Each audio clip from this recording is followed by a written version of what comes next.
আমার কাছে সম্পর্ক নয়, শুধু সিংহাসনটাই সত্যি।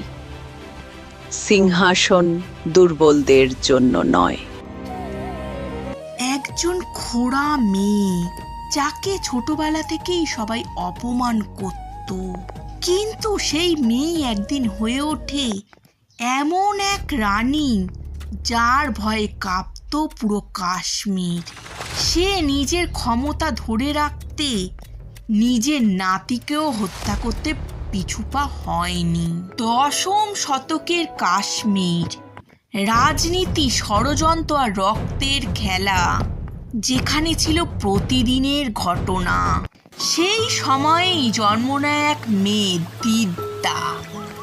জন্ম থেকেই পায়ে তার ছিল ত্রুটি। কেউ ভাবেনি এই মেয়েই একদিন ইতিহাসের সবচেয়ে ভয়ঙ্কর রানী হয়ে উঠবে।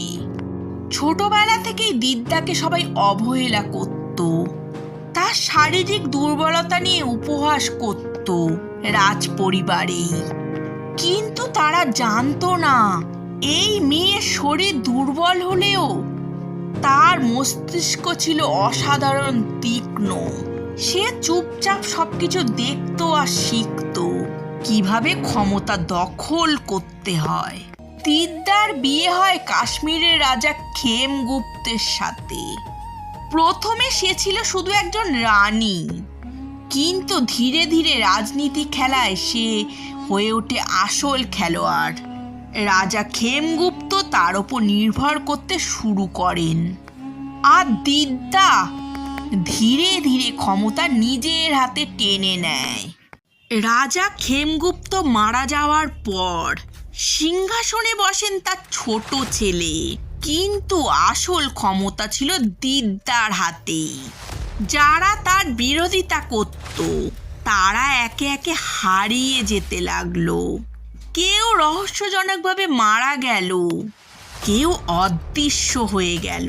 কিন্তু এখানেই শেষ নয়।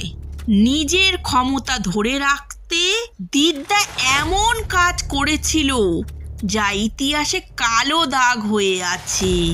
সে নিজের নাতিদের হত্যা করেছিল, কারণ তারা ছিল তার সিংহাসনের জন্য হুমকি। এভাবেই দিদ্যা হয়ে ওঠে কাশ্মীরের একমাত্র শাসক। 20 বছরেরও বেশি সময় ধরে সে লৌহ কঠোর হাতে শাসন করে পুরো রাজ্য।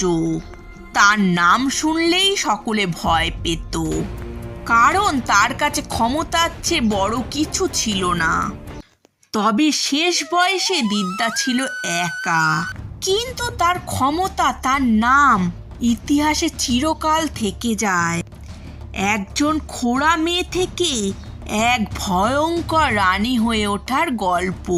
কেউ বলেন সে ছিল নিষ্ঠুর, কেউ বলেন সে ছিল সময়ের সবচেয়ে শক্তিশালী নারী। কিন্তু একটা প্রশ্ন আজও রয়ে গেছে, ক্ষমতার জন্য একজন মানুষ কতটা নিষ্ঠুর হতে পারে?